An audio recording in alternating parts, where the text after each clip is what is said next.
जय राधा माधव कुंज बिहारी गोपीजन वल्लभ गिरवरधारी।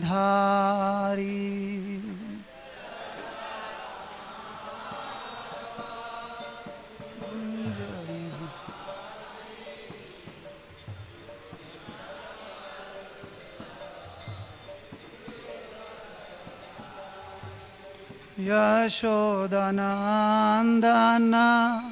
व्रजजनरंजना यमुनातीरा वनचारी। नंदन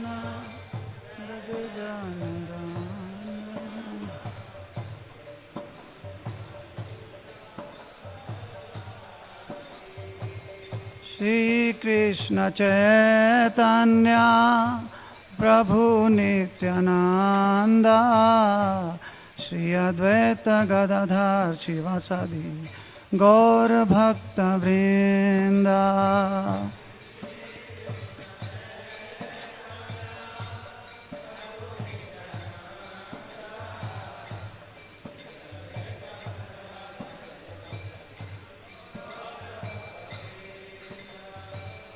श्री कृष्ण चैतन्य प्रभु नित्यानंदा श्री अद्वैत गदाधर शिवासादि गौर भक्त वृंदा।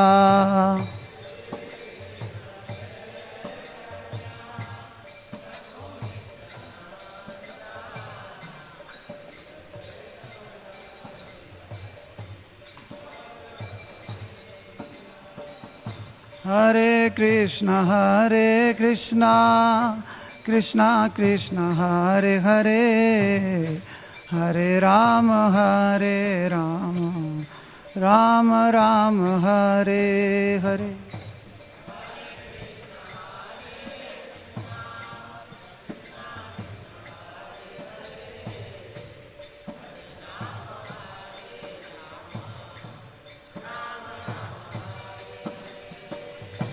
हरे कृष्ण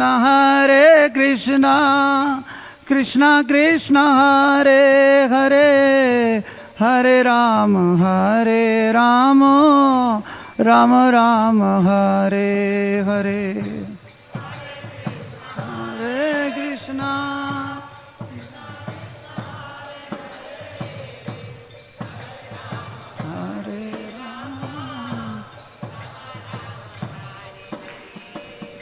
हरे कृष्ण हरे कृष्ण कृष्ण कृष्ण हरे हरे हरे राम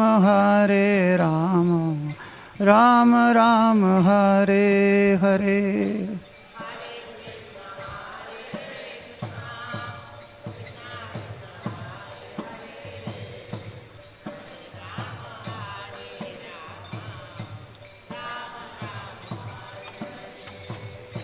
जय राधे जय कृष्णा जय वृंदावन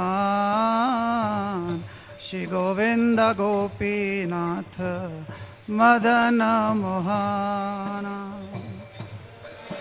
राधे जय कृष्णा जय वृंदावन श्री गोविंद गोपीनाथ मदन मोहन। श्याम कुंड राधा कुंड गिरि गोवर्धन कालंदी यमुना जय जय महावन। राधा कुंड गिरि गोवर्धन कालंदी यमुना।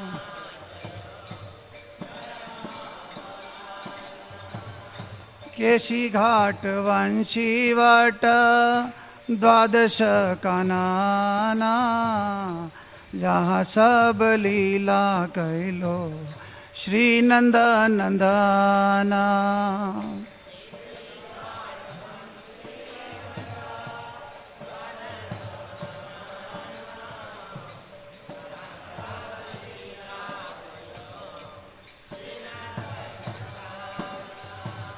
जय राधे जय कृष्णा जय वृंदावन श्री गोविंद गोपीनाथ मदन मोहन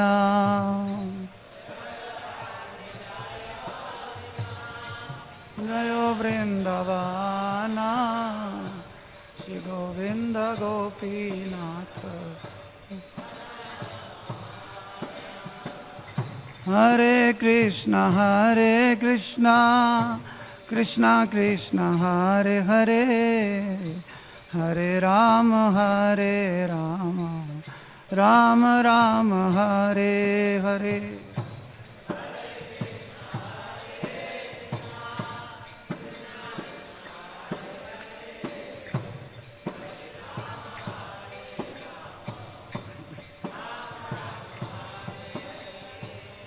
हरे कृष्णा कृष्णा कृष्णा हरे हरे हरे राम राम राम हरे हरे कृष्णा कृष्णा हरे हरे हरे राम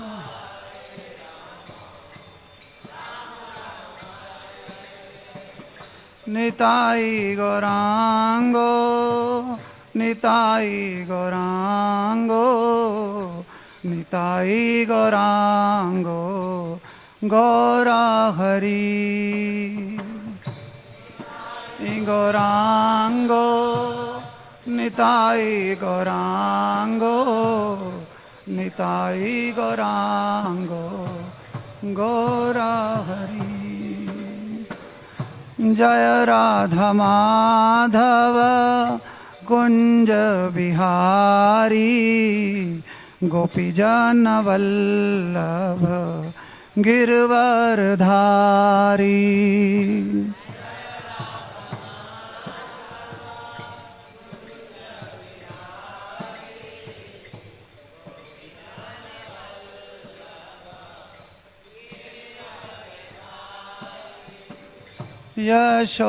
यशोदनंदन ब्रजजनरंजन यमुनतीरा वनचारी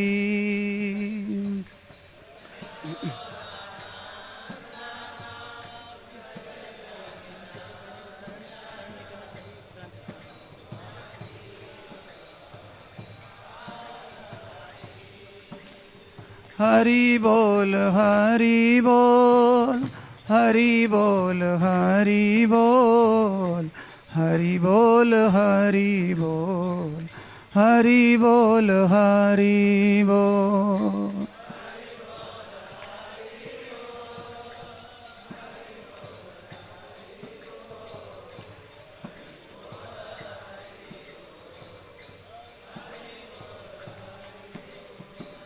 जय प्रभुपाद जय प्रभुपाद जय प्रभुपाद शीला प्रभुपाद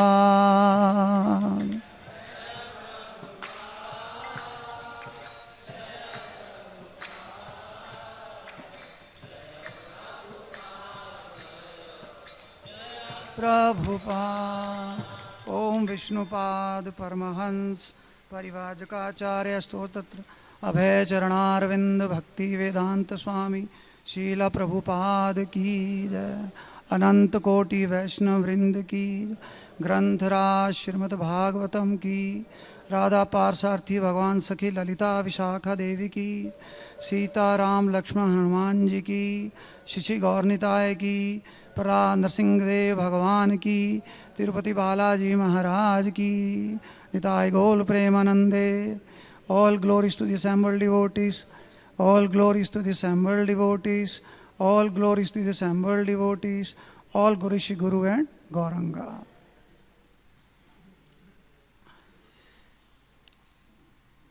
ग्रंथ श्रीमद् भागवतम स्कंद 5 अध्याय 3 श्लोक संख्या 16 और 17 16 एंड 17 अध्याय का शीर्षक है राजा नाभि की पत्नी मेरु देवी के गर्भ से ऋषभदेव का जन्म। ओम नमो भगवते वासुदेवाय। ओम नमो भगवते वासुदेवाय। ओम नमो भगवते वासुदेवाय। नारायणं नमस्कृत्यं नरं चैव नरोत्तमं देवीं सरस्वतीं व्यासं ततो जयमुदीरयेत्। नष्टप्रायेषु भद्रेषु नित्यं भागवत सेवया भगवती उत्तम श्लोकैर्भक्तिर्भवति नैष्ठिकी। श्लोक संख्या 16। इसमें अनुवाद प्रभुपाद जी ने नहीं दिया है, इसलिए शब्दार्थ पढ़ेंगे। श्री शुक वाचा। श्री सुखदेव गोस्वामी ने कहा,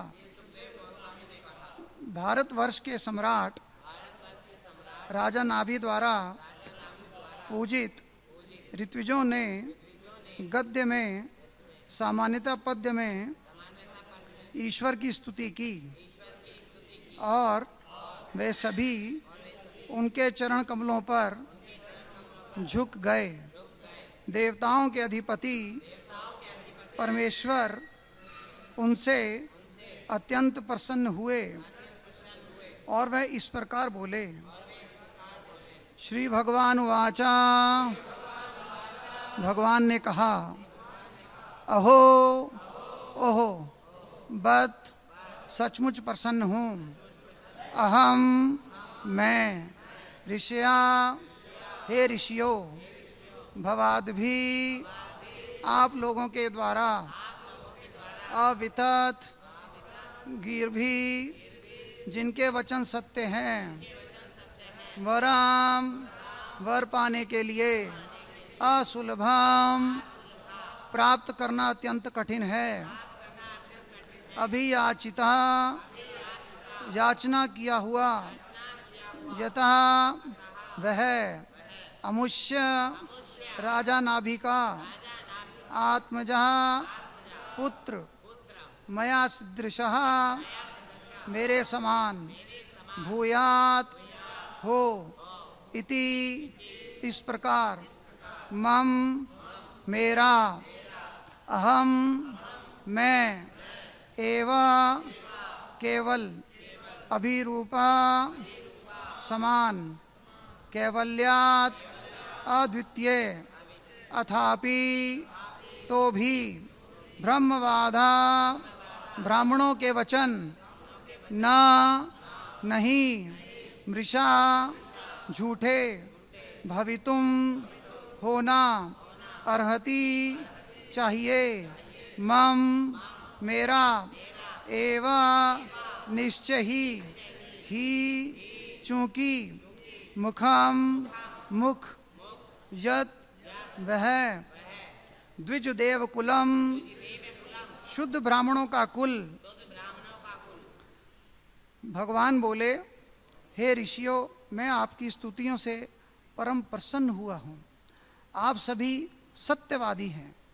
आप लोगों ने राजा नाभि के लिए मेरे समान पुत्र की प्राप्ति के लिए स्तुति की है, किंतु ऐसा पाना अति दुर्लभ है। चूँकि मैं अद्वितीय परम पुरुष हूँ और मेरे समान अन्य कोई नहीं है, अतः मुझ जैसा पुरुष पाना संभव नहीं है।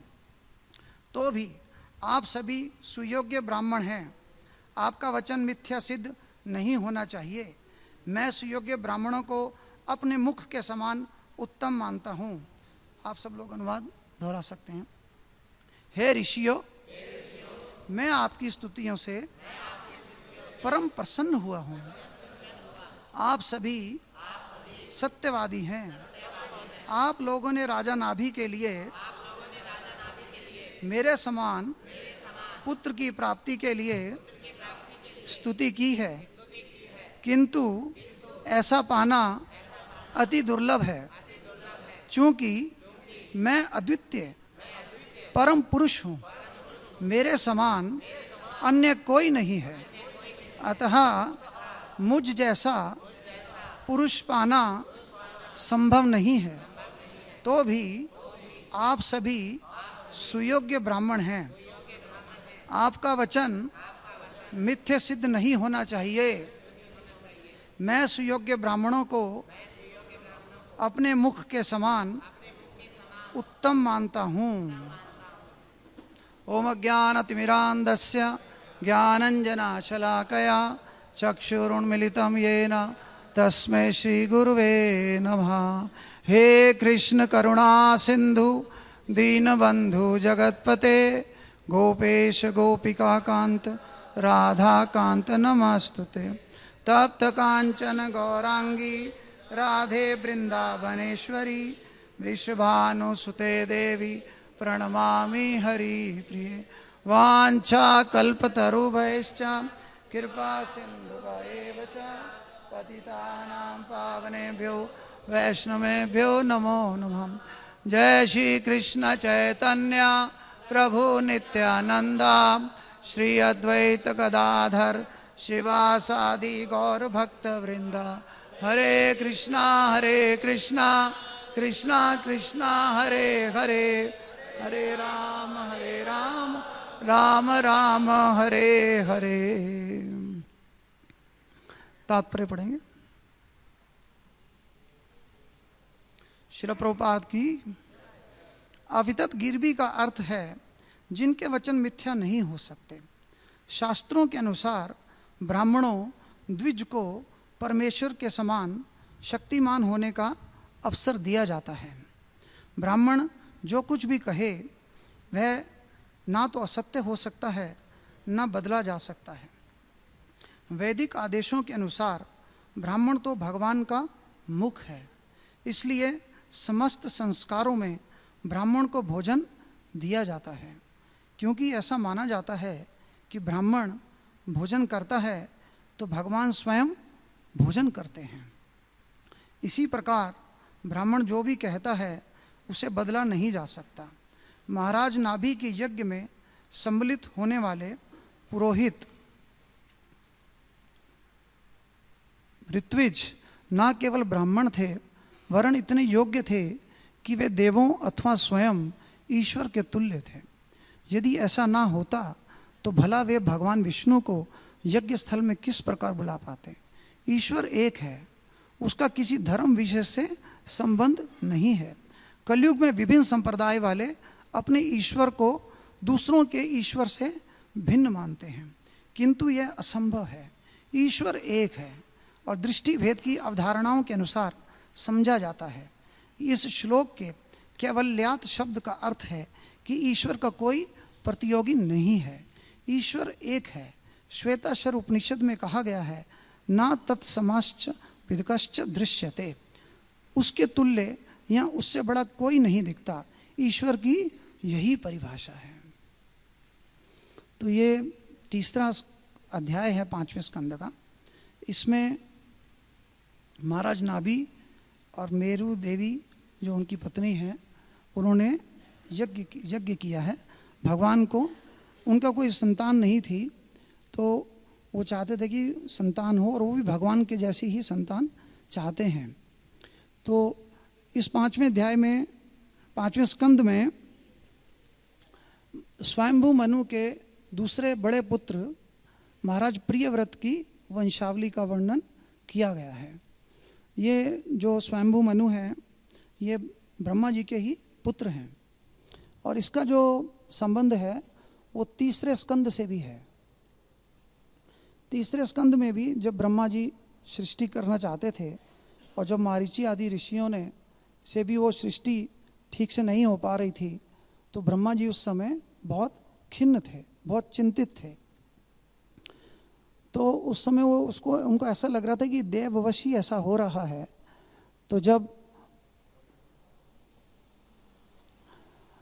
तो फिर जब ऐसा सोच ही रहे थे उसी समय उनके शरीर के 2 भाग हो गए, एक से स्त्री और दूसरे से पुरुष का जन्म हुआ। तो ब्रह्मा जी को क भी कहते हैं। क ब्रह्मा जी का एक नाम क भी है, का से ही शब्द आया काया। तो उस समय जो पुरुष आए वो थे सार्वभौम सम्राट स्वयंभू मनु महाराज। जो स्त्री थी वो महारानी शत्रुपा हुई और उनकी 5 संतानें थीं। 3 पुत्रियां और 2 पुत्र। जो सबसे बड़ी पुत्री थी आकुति, आकुति का विवाह हुआ रुचि प्रजापति से, और जो मंजली थी देवहूति, जिनका विवाह कर्दम ऋषि से हुआ था, जो ब्रह्मा जी की छाया से प्रकट हुए थे। और उनकी तीसरी पुत्री थी प्रसूति, प्रसूति का विवाह हुआ था दक्ष प्रजापति से। और उनके जो छोटे पुत्र थे महाराज उत्तानपाद, महाराज उत्तानपाद का इनकी जो वंशावली है 3 और 4 स्कंद में इनकी वंशावली का वर्णन किया गया है, उनकी तीनों पुत्रियों का। और इसी से ही फिर आगे संतति बढ़ी, ये जो वृद्धि हुई, जो सृष्टि हुई है, ब्रह्मा जी जो गौण सृष्टि करते हैं, तो इसी तरह से फिर सृष्टि का विस्तार हुआ है। स्वयंभू मनु ने ही आगे सृष्टि का विस्तार किया। और 4 स्कंद में तो उनके छोटे पुत्र जो थे राजा उत्तानपाद, उनके पूरे वंश का वर्णन किया गया है। और उनका जब वंश समाप्त हुआ तो प्रचेता थे, उनके अंतिम जो वंशज थे प्रचेता थे। और प्रचेताओं ने जब भगवान की प्राप्ति कर ली, उस समय कोई भी राज्य करने के लिए नहीं था। तो उस समय स्वयंभू मनु फिर से अपने बड़े पुत्र महाराज प्रियव्रत के पास आए कि आप राज्य स्वीकार करें। लेकिन महाराज प्रियव्रत तो भगवत भक्त हैं, आत्मा राम है, आत्म काम है, तो वो राज्य को स्वीकार नहीं करना चाहते थे। महाराज प्रियव्रत का वर्णन बहुत जगह आया है, 3 स्कंद में भी 2-3 जगह उनके प्रियव्रत, महाराज प्रियव्रत का वर्णन आया है, 3 स्कंद में भी। तो आज हम थोड़ा सा पहले जो है, जो ये महाराज प्रियव्रत की वंशावली है, तो सबसे पहले महाराज प्रियव्रत हैं, फिर उनके आगे उनकी पुत्र हैं, 10 पुत्र हुए, 3 पुत्र हुए, वो सारा एक बार थोड़ा सा इसको, इस श्लोक पर आने से पहले थोड़ा सा हम इसका रिकॉल कर लेते हैं। सारा सा रिकॉल करने से उसको बहुत अच्छी तरह से समझ में आएगा और हम सब चीज़ों को कनेक्ट भी और अच्छे तरीके से कर पाएंगे। जब 4था स्कंद समाप्त हो रहा है तो उस समय शुकदेव गोस्वामी से परीक्षित महाराज ने स्वयंभू मनु के वरिष्ठ पुत्र महाराज प्रियव्रत के वंश को सुनना चाहते थे, जिसका वर्णन 5वें स्कंद के पहले अध्याय से लेके 15वें अध्याय तक होगा। और 16वें अध्याय में भुवन कोश का वर्णन है, जिसमें जो उन्होंने 7 समुद्र बनाए थे उनका जो परिमाण है उसकी सारी विवेचना इसी स्कंद के 16वें अध्याय में होगी, जिसका नाम है भुवन कोश का वर्णन। सो महाराज प्रियव्रत का, तो महाराज परीक्षित ने शुकदेव गोस्वामी से 5वें स्कंद के पहले अध्याय में पहले 4 श्लोकों में उन्होंने प्रश्न किया है। वो पूछा है, महाराज प्रियव्रत के बारे में पूछा कि महाराज प्रियव्रत जो भगवत परायण थे, जिनको नारद मुनि की कृपा प्राप्त थी, वो किस तरह से गृहस्थ आश्रम में उन्होंने प्रवेश किया, जो कि जो आत्मकाम हैं, आत्माराम पुरुष हैं, उनके लिए ये शोभनीय नहीं है कि वो गृहस्थ आश्रम में प्रवेश करें। और वे ये भी जानना चाहते थे कि महाराज प्रियव्रत ने किस प्रकार गृहस्थ आश्रम में रहकर अपने स्त्री, पुत्र, धन, राज्य में आसक्त होते हुए भी किस प्रकार भगवान की प्राप्ति की।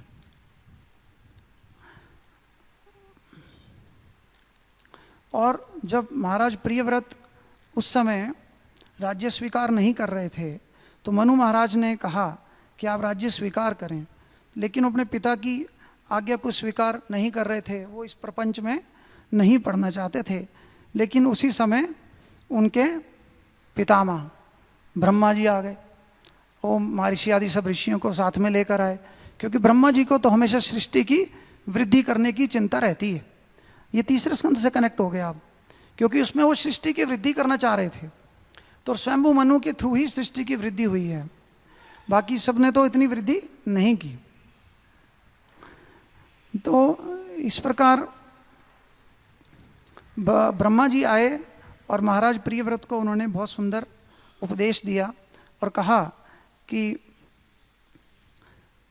उन्होंने कहा कि ये पहले अध्याय के 16, 17, 18 और 19 4 श्लोकों में कहते हैं, वो ब्रह्मा जी बोल रहे हैं, जो पुरुष इंद्रियों के वशीभूत है वह वन वन में विचरण करता रहे तो भी उसे जन्म मरण का भय बना रहता है। जिसकी इंद्रियां अपने वश में नहीं है, वो चाहे वन में भी रहे तो फिर भी वो उसका जन्म मरण का भय बना ही रहता है। जो बुद्धि मान पुरुष इंद्रियों को जीतकर अपनी आत्मा में ही रमण करता है, उसका ग्रस्त आश्रम भी क्या बिगाड़ सकता है। जिसे इन 6 शत्रुओं मन और 5 इंद्रियां, वह घर में भी रहकर भी उनका अत्यंत निरोध करते हुए उन्हें वश में करने का प्रयत्न करे। यहाँ पर निरोध बढ़ रहा है। निरोध भागवत के 10 विषय हैं। भागवत में 10 विषयों पर ही चर्चा की गई है। सर्ग, पहली सृष्टि भगवान की है। विसर्ग, दूसरी सृष्टि ब्रह्मा जी की है। स्थिति, पोषण, उति, मनवंतर, ईशानु कथा, निरोध, मुक्ति और आश्रय। तो यहाँ पर निरोध शब्द आया है। निरोध करते हुए उन्हें वश में करने का प्रयत्न करे। फिर जब इन शत्रुओं का बल अत्यंत क्षीण हो जाए, जब इंद्रियां हमारी क्षीण हो जाएं, तब विद्वान पुरुष इच्छानुसार विचर सकता है। ये मुक्ति है।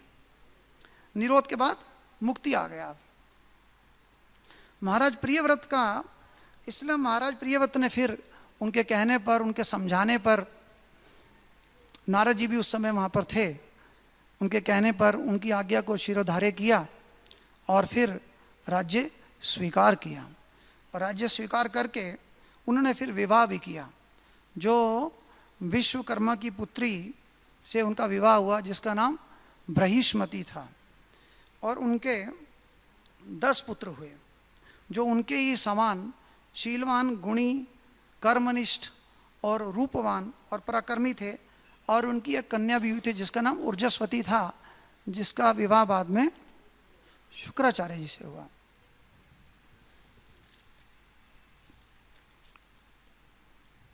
और उनके 10 पुत्र तो जिनका अभी वंशावली चढ़ी रही है, महाराज आनिग्ध, सबसे पहले महाराज आनिग्ध हैं, आनिग्ध। और दूसरे उनके थे इद्मजीव, यज्ञ बाहु, महावीर, हिरण्यरेता, धितपृष्ठ, सवन, मेधातिथि, वीतिहोत्र और कवि थे। ये सब अग्नि के ही नाम हैं। और इनमें से 3, सवन, कवि और महावीर, ये तीनों तो नैष्ठिक ब्रह्मचारी हो गए, इन्होंने संन्यास ग्रहण कर लिया। बाकी बच गए 7। और दूसरी उनकी भार्या से भी 3 पुत्र हुए थे, उत्तम, तामस और रेवत, जो अपने नाम वाले मनवंतरों के अधिपति बने। और महाराज प्रियव्रत ने एक बार देखा कि सूर्य जो सुमेरु पर्वत की परिक्रमा करते हैं, वो जब उसकी परिक्रमा करते हैं तो एक आधे भाग में अंधेरा हो जाता है और आधे भाग में उजाला, जो उनको अच्छा नहीं लगा। तो फिर वैसा ही उन्होंने एक अपना ज्योतिर्मय रथ बनाया और सूर्य के पीछे पीछे ही पृथ्वी की 7 परिक्रमाएं की, और उससे 7 लीकें बनी, जिससे 7 समुद्र बने, 7 समुद्र बन गए। और उसको 7 द्वीप बने और 7 समुद्र बने। और उन्हीं ही 7 द्वीपों का उन्होंने अपने 7 जो पुत्र थे उनको राज्य दे दिया। और फिर खुद जब उनको फिर अपने ऊपर बहुत ही पछतावा होने लगा कि मैं कैसे ही एक स्त्री का क्रीड़ा मृग बन गया और उसने मुझे बंदर की तरह नचाया, तो उनको अपने आप से बहुत गलानी हुई। और फिर से नारद मुनि का उन्हें संग प्राप्त हुआ और कृपा प्राप्त हुई, और फिर वो उन्होंने अपनी भगवत प्राप्ति के लिए वो प्रस्थान कर गए। ये पहले अध्याय का हमने संक्षिप्त में बताया है। और उसी के ही उन्हीं के दूसरे पुत्र हैं राजा आनिग्ध। इनके जो 7 द्वीप थे उनमें जम्बू द्वीप, कौंज द्वीप, शाक द्वीप, पुष्कर द्वीप, ये सारे 7 द्वीप हैं। तो शालमली द्वीप ये भी है। तो उसमें जो जम्बू द्वीप के राजा थे उनको महाराज अनिग्ध को उन्होंने जम्बू द्वीप का राजा बनाया, जिसमें हम रह रहे हैं। ये जम्बू द्वीप है, ये जिस जगह हम रहते हैं भारतवर्ष, ये जम्बू द्वीप है। भारतवर्ष का वर्णन भी आने वाला है इसमें अब, जिसको अजनाब वर्ष भी बोलते हैं। अजनाब वर्ष जो महाराज जब ऋषभदेव राज्य करेंगे उसको अजनाब खंड या अजनाब वर्ष बोला जाएगा उसमें। और फिर उनके पुत्र होंगे भरत, जिसके नाम से फिर भारतवर्ष इसका नाम पड़ेगा। तो राजा अनिग्ध जम्बू द्वीप में राजा बने। तो उनके मन में एक बार पितृलोक, पितृलोक की कामना से सतपुत्र प्राप्ति के लिए उनके अंदर इच्छा हुई। पितृलोक का मतलब यहाँ ब्रह्मलोक है। इसको मैंने कई जगह पढ़ने की कोशिश की, ढूंढने की, लेकिन इसका अर्थ यही निकला कि ये ब्रह्मलोक है। और सब सामग्री उन्होंने, पूजा सामग्री जुटाकर सुर सुंदरियों के क्रीड़ा स्थल मंदराचल की एक घाटी में चले गए और वहाँ तपस्या में वो तत्पर होकर एकाग्र चित्त से प्रजापतियों के प्रति श्री ब्रह्मा जी की आराधना करने लगे। और ब्रह्मा जी उनका अभिष्ट, उनके मन की बात को जान गए। तो ब्रह्मा जी ने अपने लोक से एक अप्सरा को भेजा जिसका नाम था पूर्वचित्ती, बिल्कुल सही, को महाराज आनिग्ध ने उनको, फिर महाराज आनिग्ध ने उनको देखा, आंखें बंद थी, आधी खुली थी, आधी, उन्हें पूरी नेत्र खोल के उस अप्सरा को देखने लगे और उसके रूप पर, क्योंकि बहुत सुंदर थी, उसके रूप पर पूरी तरह से वो मुग्ध हो गए थे। और वो स्त्रियों को प्रसन्न करने में बड़े कुशल थे। उन्होंने इसी प्रकार की रति चातुर्यमयी मीठी मीठी बातों से उस अप्सरा को प्रसन्न कर लिया। और राजा अनिग्ध ने प्रसन्न किया और फिर उसके साथ बहुत वर्षों तक उसके साथ विहार करते रहे राजा अनिग्ध। और उनके गर्भ से ही, उसी पूर्वचित्ती के गर्भ से ही उन्होंने 9 पुत्र उत्पन्न किए, जिसमें से सबसे पहले पुत्र हैं नाभि, जिनका हम चरित्र पढ़ रहे हैं अभी। नाभि, किम पुरुष, हरिवर्ष, इलाव्रत, रम्यक, हिरण्या, कुरु, भद्राश्व और केतुमाल के नामक 9 पुत्र हुए। 9 वर्षों में, उनके 9 सालों में क्रमशः 9 पुत्र उत्पन्न हुए। जो उनके जो पुत्र थे वो पूरी तरह से सुडोल और बहुत ही ज़्यादा सुंदर शरीर वाले थे, क्योंकि वो एक अप्सरा के गर्भ से उन्होंने जन्म लिया था, तो पूर्व चित्ती का प्रभाव उनके ऊपर पड़ा था, इसलिए बहुत ही सुंदर थे देखने में सब। तो राजा अनिग्ध ने जम्बूद्वीप को फिर उन्होंने 9 खंडों में, 9 भागों में बांट दिया और उन्हें अपने एक एक पुत्र को सौंप दिया। और राजा अनिग्ध जिनको पितृलोक की कामना थी, और उन्होंने उसी को ही प्राप्त किया। और महाराज अनिग्ध अतृप्त ही रहे और उन्होंने पितृगण अपने सुकृतों के अनुसार तरह तरह के भोगों में मस्त रहते हैं, वही स्थान प्राप्त किया। महाराज अनिग्ध को अब वही प्राप्त हो गया है स्थान। अब पिता के जाने के बाद, परलोक से धारने के बाद कह सकते हैं, नाभि आदि 9 भाइयों ने मेरु देवी, मेरु की जो 2 पुत्रियां हैं, उनसे उन्होंने 9 ने विवाह किया। उनका नाम है मेरु देवी, प्रतिरूपा, उंग दृष्टि, लता, रम्या, श्यामा, नारी, भद्रा और देववीति नाम की 9 कन्याओं से उन्होंने विवाह किया। अब राजा नाभि का चरित्र, 3रा स्कंद में फिर महाराज नाभि का चरित्र हमने पढ़ा। शुकदेव गोस्वामी कहते हैं, हे राजन, शुकदेव गोस्वामी यहाँ पर राजा परीक्षित को संबोधित कर रहे हैं। जो प्रश्न पूछे थे 5वें स्कंद के पहले अध्याय के 4 प्रश्न थे, उन्हीं का ही उत्तर अभी शुकदेव गोस्वामी परीक्षित महाराज को दे रहे हैं।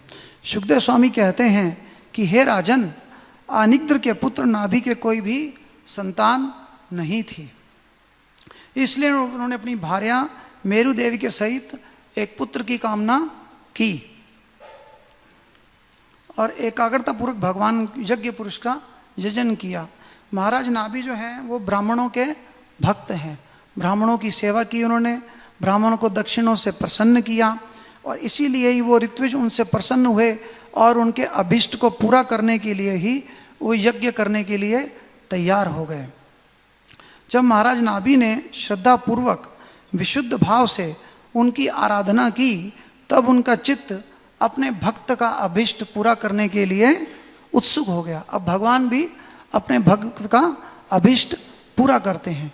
कई बार देखा जाता है, हम कभी भी कोई इच्छा करते हैं तो तुरंत पूरी हो जाती है। भगवान अपने भक्त की इच्छा को हमेशा पूरा करते हैं, लेकिन वही इच्छा को पूरा करते हैं जो उसके लिए अच्छी होती है। जो अच्छी नहीं है उसको वो पूरा नहीं करते। देवता लोग तो बिना कुछ सोचे समझे कुछ भी वरदान दे देते हैं, जैसे ब्रह्मा जी ने हिरण्यकशिपु को दे दिया। लेकिन भगवान अपने भक्तों को वही वरदान देते हैं जो उनके लिए उत्तम है। और भगवान ने गीता में भी कहा, अहम भक्त पराधीना, मैं तो अपने भक्तों के अधीन हूँ। तो इस प्रकार भगवान अपने भक्तों को अभिष्ट करने के लिए हमेशा उत्सुक रहते हैं। और भगवान प्रकट हो गए उसी समय, उसी यज्ञशाला में भगवान प्रकट हो गए। और फिर सभी ने सिर झुकाकर अत्यंत आदरपूर्वक प्रभु को, भगवान को अर्घ्य द्वारा पूजा की और ऋतुज ने उनकी स्तुति करने लगे। अब भगवान प्रकट हो गए और भगवान की अब स्तुति कर रहे हैं। स्तुति का अर्थ होता है कि भगवान के गुणों का वर्णन करना, और स्तुति का एक अर्थ ये भी है कि भगवान की विभूतियों का वर्णन करना, और स्तुति का अर्थ है भगवान का आभार प्रकट करना। भागवतम में बहुत जगह स्तुतियाँ आई हैं, बहुत स्तुतियाँ की गई हैं। कुंती महारानी ने स्तुति की, गजेंद्र ने स्तुति करी। तो इसी प्रकार से भगवान की जब स्तुति करते हैं तो भगवान उससे प्रसन्न होते हैं। इसीलिए भगवान की स्तुति करने का विधान भी है। इसी अध्याय के 4 श्लोक में ऋतुजों ने बहुत सुंदर भगवान की स्तुति की है। उसका केवल अनुवाद मैंने थोड़ा सा नोट किया है, वही मैं आपको पढ़िए, सुनिए आप लोग। हम आपके अनुगत भक्त हैं।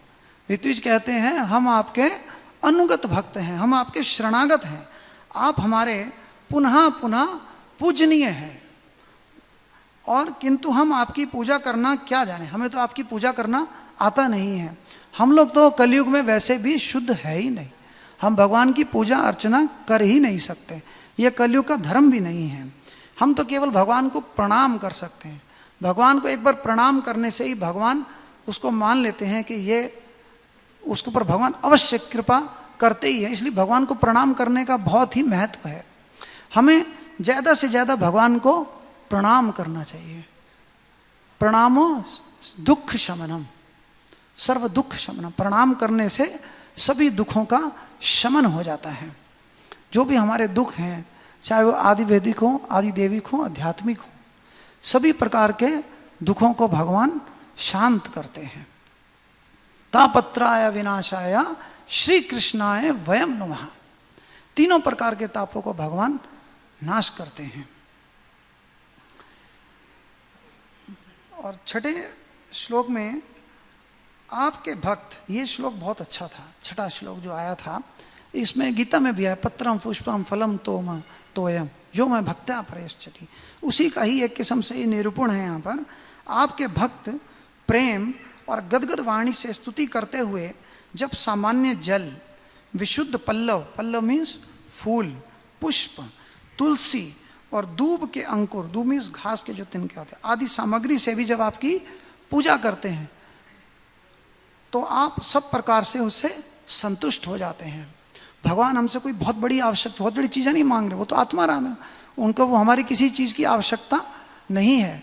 लेकिन जब हम प्रीतिपूर्वकम भगवान को कुछ भी अर्पण करते हैं तो भगवान उसको स्वीकार करते हैं।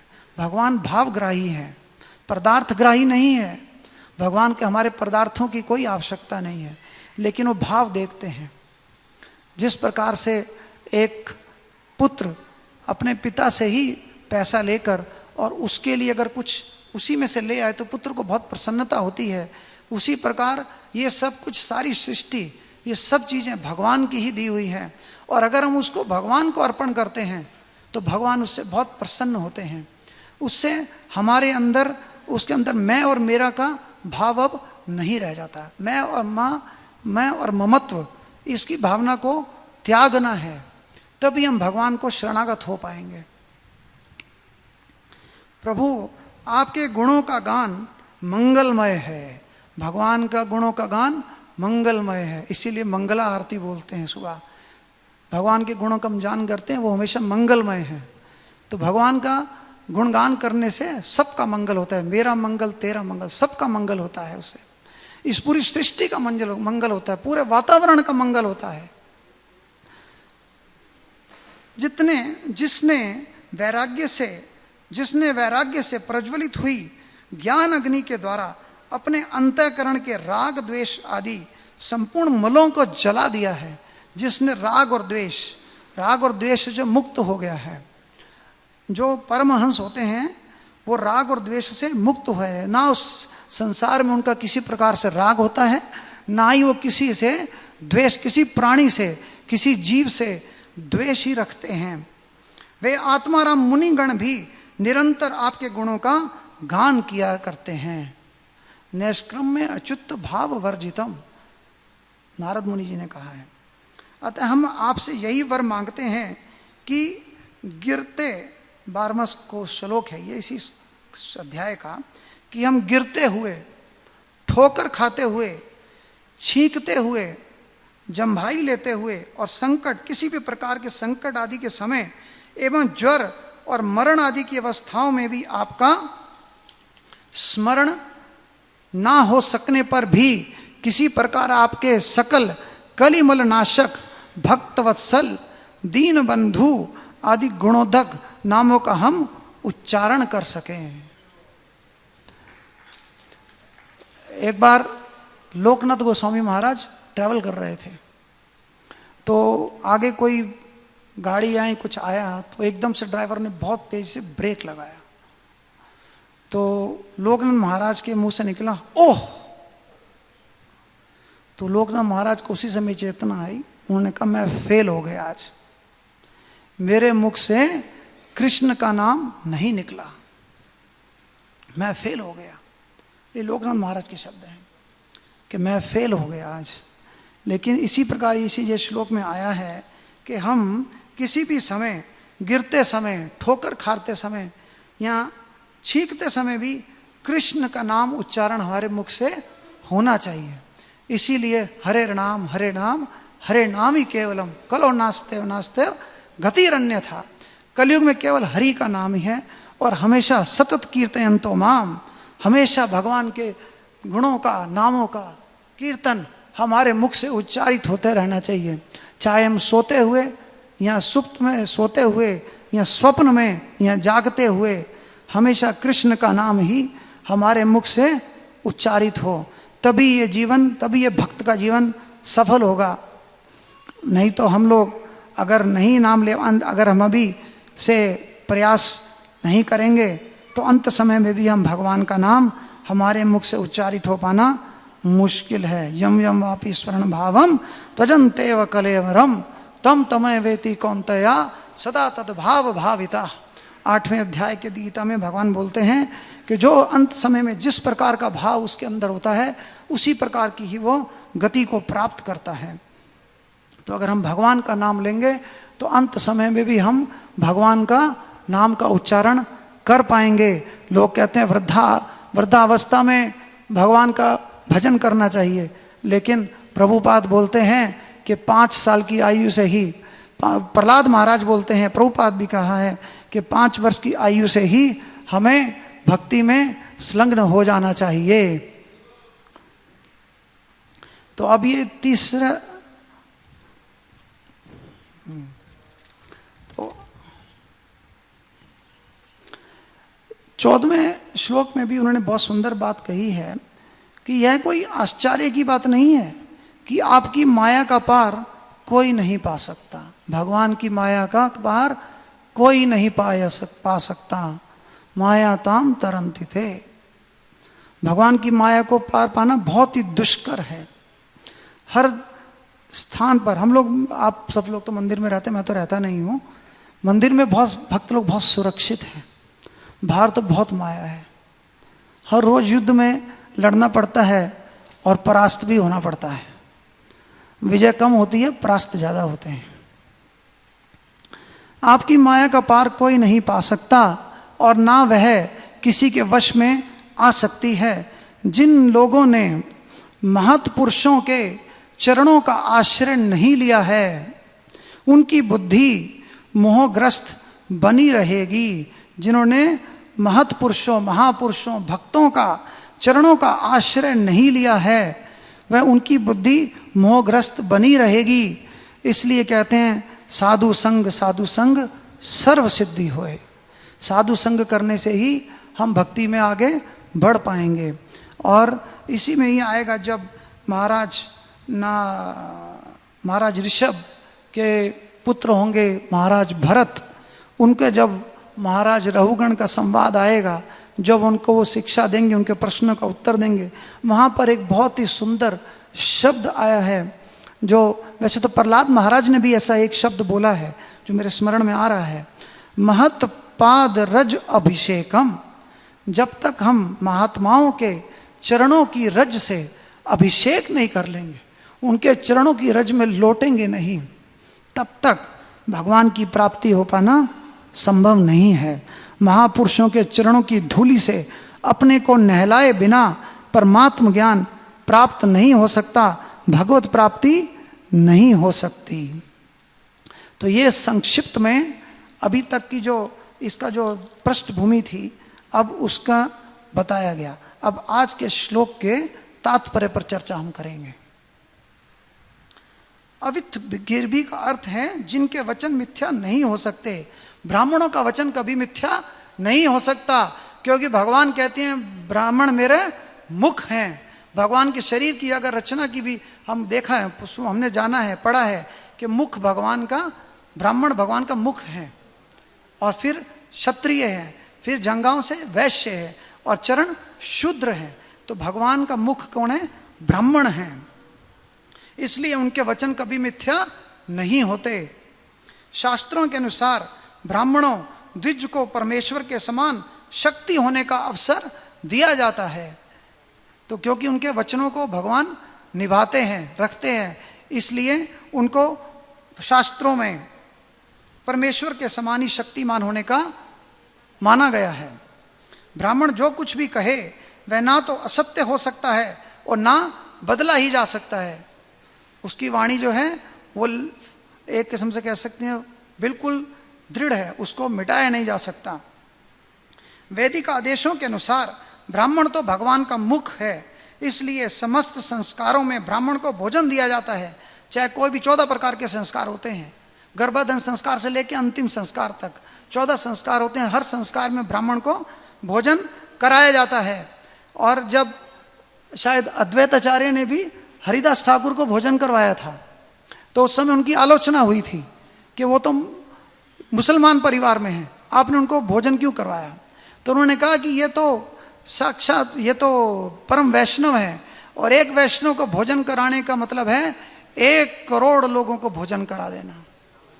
तो इसलिए उन्होंने कहा कि मैंने 1 करोड़ लोगों को, और उन्होंने किसी की भी नहीं मानी और हरिदास ठाकुर जी को भोजन करवाया। तो भगवान स्वयं भोजन करते हैं।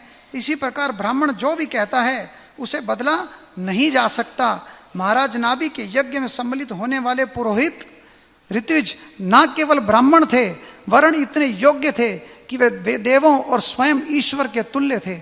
वो इतने योग्य थे कि उन्होंने यज्ञ किया और भगवान साक्षात यज्ञ में प्रकट हो गए। इसी से उनकी योग्यता सिद्ध हो जाती है, इससे उनकी पवित्रता सिद्ध हो जाती है। और महाराज नाभि भी ब्राह्मण भक्त हैं, उन्होंने ब्राह्मणों को प्रसन्न किया, और भगवान बहुत शुद्ध ब्राह्मण है, ताकि भगवान उसी समय प्रकट हो गए। यदि ऐसा ना होता तो भला वे भगवान विष्णु को यज्ञ स्थल में किस प्रकार बुला पाते? ईश्वर एक है, एकला कृष्णा और सब भृत्या। एकमात्र श्री कृष्ण ही ईश्वर हैं। ईश्वर एक है, उसका किसी धर्म विशेष से संबंध नहीं है। ये जो धर्म बने उससे उसका कोई संबंध नहीं है। किंतु यह असंभव है। ईश्वर कलयुग में विभिन्न संप्रदाय वाले अपने ईश्वर को दूसरे के ईश्वर से भिन्न मानते हैं। ये कलयुग में होना ही है। नए नए धर्म, नए नए संप्रदाय कलयुग में उत्पन्न हो रहे हैं और होते रहेंगे, इसको रोका नहीं जा सकता है। कलयुग में विभिन्न संप्रदाय वाले अपने ईश्वर को दूसरों के ईश्वर से भिन्न मानते हैं, किंतु यह असंभव है। ईश्वर एक है और दृष्टि भेद की अवधारणाओं के अनुसार समझा जा सकता है। इस श्लोक के कैवल्यात शब्द का अर्थ है ईश्वर का कोई प्रतियोगी नहीं है। ईश्वर एक ही है और कोई दूसरा उसका कोई प्रतियोगी नहीं है। ईश्वरा परमा कृष्णा सच्चिदानंद विग्रह अनादिरादिर गोविंद सर्व कारण कारणम। ब्रह्मा जी ने क्या कहा ब्रह्म संहिता में कि एकमात्र श्री कृष्ण ही परम भगवान हैं, वही आदि हैं, उनका नाम वो आदि है, वही उन्हीं से सब, वही सब कारणों के कारण है। He is the cause of all causes. इस श्लोक के केवल्यात शब्द का अर्थ है कि ईश्वर का कोई प्रतियोगी नहीं है, ईश्वर एक है। श्वेताक्षर उपनिषद में कहा गया है ना तस्म सभ्याधिक्ष दर्श्यते, उनके तुल्य या उनसे कोई बड़ा नहीं दिखता। ईश्वर की यही परिभाषा है। गीता में भी कहा गया है कि ना तो भगवान के कोई बराबर है और ना भगवान से कोई बड़ा हो सकता है। इसलिए यहाँ पर की ईश्वर की ईश्वरता को सिद्ध किया जा रहा है। व्यासदेव जी भागवत में भगवान को ईश्वरता यहाँ पर बता रहे हैं। इस प्रकार महाराज नाभि ने भगवान को अपने ऋतुजों के यज्ञ के द्वारा प्रसन्न किया और भगवान अब आ गए हैं। और अब वो ऋषियों ने अपनी स्तुति समाप्त की तो अब भगवान उनको संबोधित करते हुए बोल रहे हैं। अगली चर्चा अगले श्लोक में होगी। हरे कृष्णा। धन्यवाद। अब मैं वरिष्ठ भक्त जीतामृत प्रभु जी को आमंत्रित करूंगा कि वो आज के श्लोक के ऊपर अपना वक्तव्य दें। हरे कृष्ण। हरे कृष्णा। बहुत बहुत धन्यवाद। तो यहाँ पर जो बता रहे हैं भगवान, ब्रह्मवादो ना मृषा भवितुम अर्हति। ब्रह्मवाद का मतलब है जो आध्यात्मिक जीवन बिताते हैं उनकी बात, ब्रह्मवाद, ब्राह्मणों की बात। तो जो ब्राह्मण है ये जन्म से कोई व्यक्ति नहीं होता है, ये गुण और कर्म से होता है, गुण कर्म विभागशः। तो गुण कर्म के अनुसार जो है कोई व्यक्ति ब्राह्मण होता है। तो हरिदास ठाकुर जैसे हैं तो वो जो है मतलब कुछ कह दें तो फिर वो सत्य हो जाएगा, पत्थर की लकीर। हरिदास ठाकुर है ना, तो जैसे अद्वैताचार्य ने कहा कि 1 करोड़ ब्राह्मणों के बराबर जो वैष्णव है 1 करोड़ ब्राह्मणों के बराबर है। तो हरिदास ठाकुर जब कैद खाने में गए थे, जेल में गए थे, तो जेल में जो कैदी थे है ना, तो उन्होंने कहा कि आप लोग इसी प्रकार बने रहिए। तो वो लोग बड़े दुखी हो गए कि आपने हमें ऐसा आशीर्वाद दे दिया कि हम जेल में ही हमेशा रहें। हरिदास ठाकुर बोले कि नहीं, मैं ऐसा छोटा मोटा आशीर्वाद तो देता नहीं हूँ।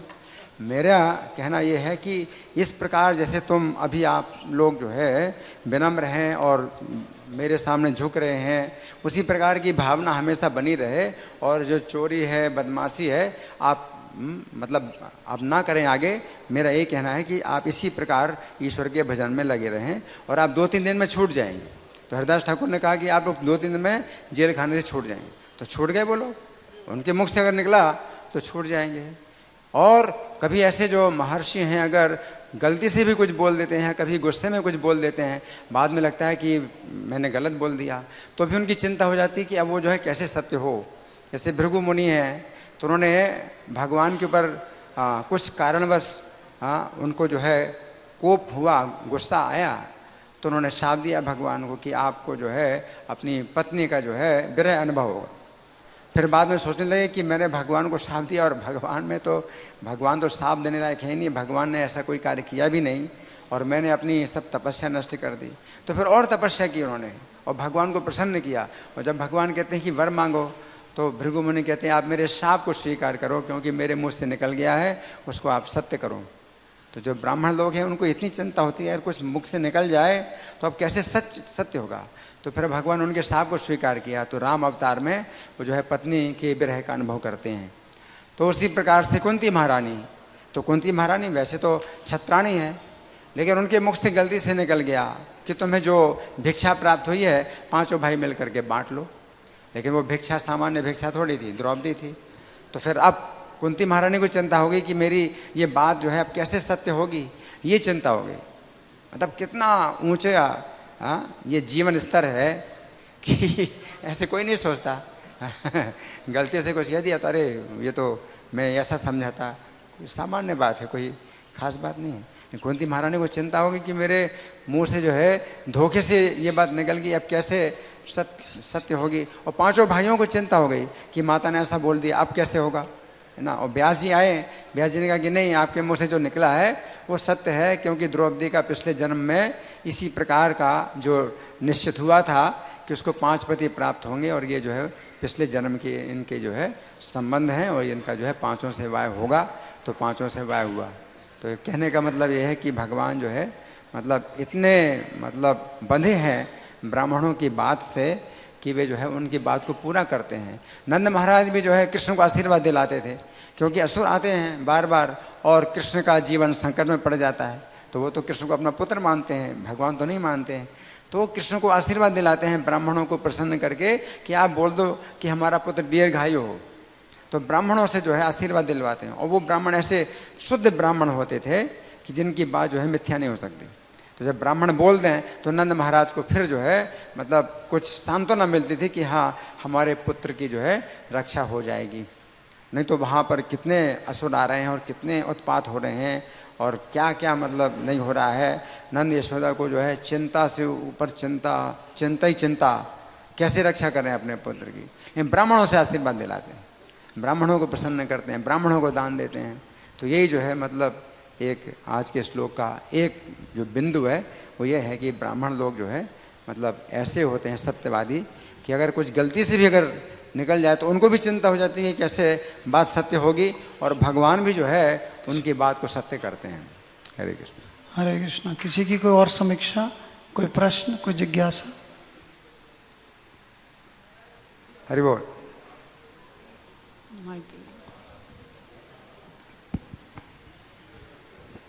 हरे कृष्णा प्रभु। हरे कृष्ण। आपने कहा कि जिसकी इंद्रियां अपने वश में नहीं है उसको जन्म और मृत्यु का भय बना रहता है। हाँ। मेरा प्रश्न है कि मृत्यु का भय तो ठीक है, जन्म का भय से क्या मतलब है? और दूसरा कि इंद्रियों का भय से क्या कनेक्शन? भय का अर्थ यह है कि जन्म मरण के चक्र में उसे फिर से पढ़ना पड़ेगा। यहाँ भय का अर्थ ये है कि जिसकी अपनी इंद्रियां वश में नहीं है, अगर वो भौतिक भोगों में ही लगा रहेगा तो उसे फिर से जन्म मृत्यु के चक्र में आना पड़ेगा। इसका ही अर्थ ये है। हरे कृष्ण। और कोई प्रश्न?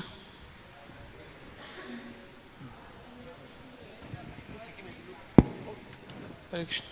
प्रभु जी, आपने अभी एक क्वेश्चन बताया कि अंतिम समय में अगर हम भगवान को याद करेंगे तभी हम उनके धाम में जा पाएंगे, पर एक जगह भगवान ने ये भी कहा है कि भक्त को अंतिम समय मुझे याद करने की जरूरत नहीं है, मैं खुद ही उसको याद आ जाऊंगा। ऐसा तब है अगर भक्त की जो अवस्था उस समय होती है, जैसे प्रभुपाद जी का उदाहरण ले सकते हैं। प्रभुपाद जी जब शरीर छोड़ने वाले थे उस समय प्रभुपाद जी बहुत बोल नहीं पा रहे थे किस्म से। तो भगवान कहते हैं जिसने सारा जीवन भक्ति की है और वो उसके अंतर मन में तो मेरा नाम चल ही रहा है भक्त का, क्योंकि उसने सारा जीवन वही किया है। और भगवान कहते हैं जब भक्त अगर अंतिम समय में उच्चारण नहीं कर पाता है तो उसकी ऐसी व्यवस्था भगवान करते हैं कि उसके चारों तरफ भक्त आ जाते हैं और वो उच्च स्वर में कीर्तन करते हैं, जो उसके कानों में जा रहा है, उसके हृदय में प्रवेश कर रहा है। और भगवान कहते हैं जैसे भीष्म पितामह जब शरीर छोड़ना चाहते थे, उत्तरायण में जब सूर्य आ गया, जब भीष्म पितामह शरीर छोड़ने की अभिलाषा उनकी हुई तो भगवान साक्षात उनके पास आ गए। और भीष्म पितामह ने बहुत सुंदर भगवान की उस समय भी स्तुति की। इति मति रूप कल्पिता वितृष्णा, कि मेरा मन जो सब वितृष्णाओं से अब मुक्त हो चुका है और मैं अपनी मति बुद्धि आपको समर्पित करता हूँ। तो उस समय भगवान स्वयं आपके पास आ जाएंगे। तो लेकिन उसके लिए जरूरी है कि पूरा जीवन 5 साल की आयु से ही आप भगवान का भजन करें, भगवान को ही अपना सर्वस्व मानेंगे। तो भगवान क्यों नहीं आपको मानेंगे? अगर आप भगवान को समर्पित होंगे, भगवान इतने निष्ठुर तो नहीं। आप किसी भौतिक जगत में भी किसी व्यक्ति के यहाँ काम करते हो तो भी आपसे प्रेम करता है किसी न किसी प्रकार से, तो भगवान क्यों नहीं आएंगे? अवश्य आएंगे। इसी भावना को, इसी विश्वास को रखना चाहिए अपने मन के अंदर। सुदृढ़, तभी दृढ़ता आएगी, तभी निष्ठा ये इसको बोलते हैं निष्ठा के प्लेटफॉर्म पर आना पड़ेगा। कम से कम प्रभुपाद बोलते हैं कम से कम भक्त को निष्ठा के प्लेटफॉर्म पर तो आना पड़ेगा। भजन क्रिया है ना पूरा, आपको जानते हैं, उसमें निष्ठा में आना पड़ेगा। उसके बाद रुचि भाव वगैरह सब प्रेम सब है आगे, लेकिन निष्ठा के भाव पर तो व्यक्ति को आना ही होगा। आपको भगवान में निष्ठा रखनी होगी, विश्वास रखना होगा, तो अंत समय में निश्चित रूप से आपकी भगवान आपको दर्शन देंगे। यम के दर्शन नहीं होंगे। अजामिल ने तो केवल वैसे ही बोल दिया, ये नाम का प्रभाव है। वो तो अपने पुत्र को पुकार रहा था नारायण, लेकिन विष्णु दूतों ने आके उसे बचा लिया। उसने तो ऐसा कुछ भी नहीं किया।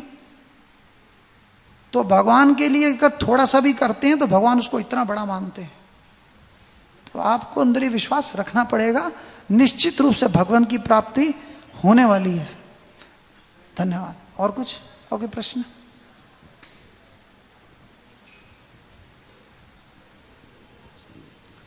ग्रंथराज श्रीमद् भागवतम की, शील प्रभुपाद की, अनंत कोटि वैष्णव वृंद की। अंत में मैं आप सब भक्तों का बहुत ही आभार प्रकट करता हूँ कि आपने इतने धैर्यपूर्वक कथा को सुना। भागवत में आप सबकी रुचि है और इसके लिए आपका कोटि कोटि धन्यवाद। हरे कृष्णा।